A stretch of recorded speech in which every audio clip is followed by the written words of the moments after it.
Oséias, capítulo 13. A destruição de Israel. Antigamente, quando a gente da tribo de Efraim falava, as outras tribos ficavam com medo, pois todos respeitavam os efraimitas. Mas eles começaram a adorar o deus Baal e por isso vão morrer. Continuam pecando cada vez mais, fazendo imagens de metal para adorar. Essas estátuas de prata são invenção humana, são feitas por homens. E, no entanto, eles dizem, ofereçam sacrifícios a estes deuses. E chegam até a beijar esses bezerros de metal.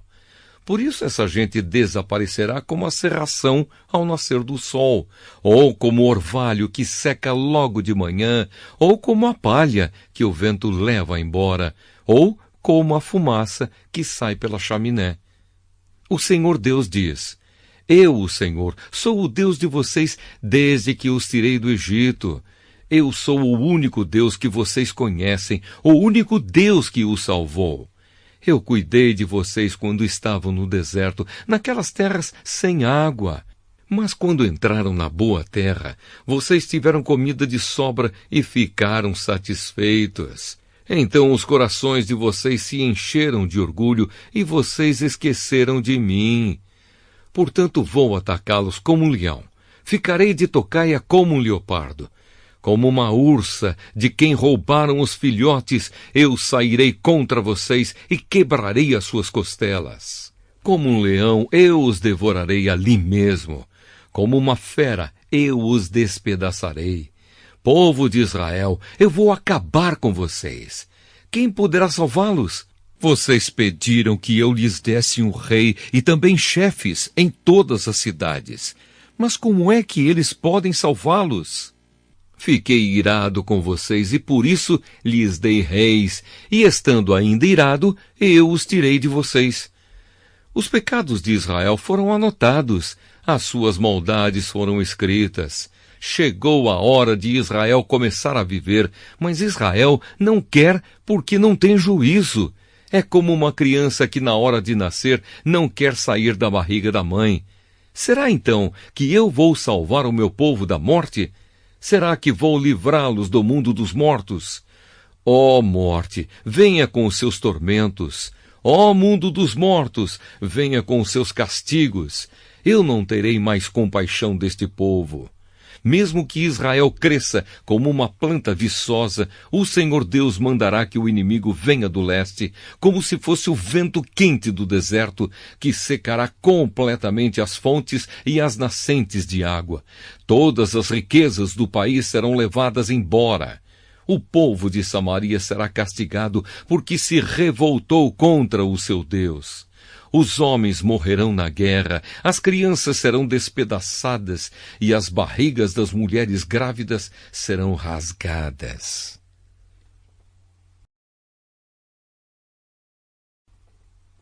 Oséias, capítulo 14. Israel é convidado a voltar para Deus. Povo de Israel, volte para o Senhor, seu Deus. Você caiu porque pecou. Voltem para Deus e orem assim. Perdoa todos os nossos pecados. Ouve a nossa oração e os nossos louvores serão o sacrifício que te oferecemos. A Assíria não pode nos salvar e a cavalaria não pode nos proteger. Nunca mais diremos aos ídolos, feitos por nós mesmos, que eles são o nosso Deus. Tu, ó Deus, és misericordioso e cuidas dos necessitados.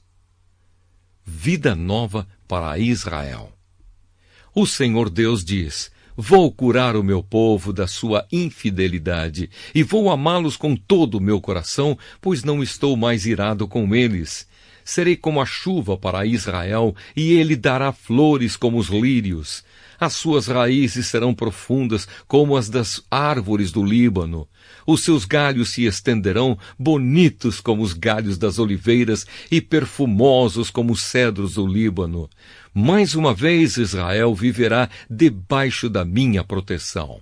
Eles crescerão como o trigo, darão frutas como a parreira e serão famosos como o vinho do Líbano.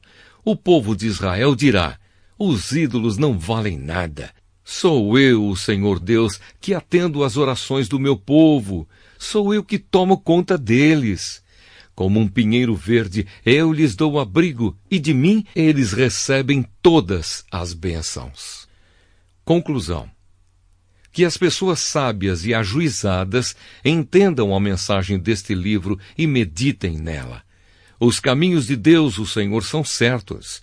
Os bons andarão neles, mas os pecadores tropeçarão e cairão.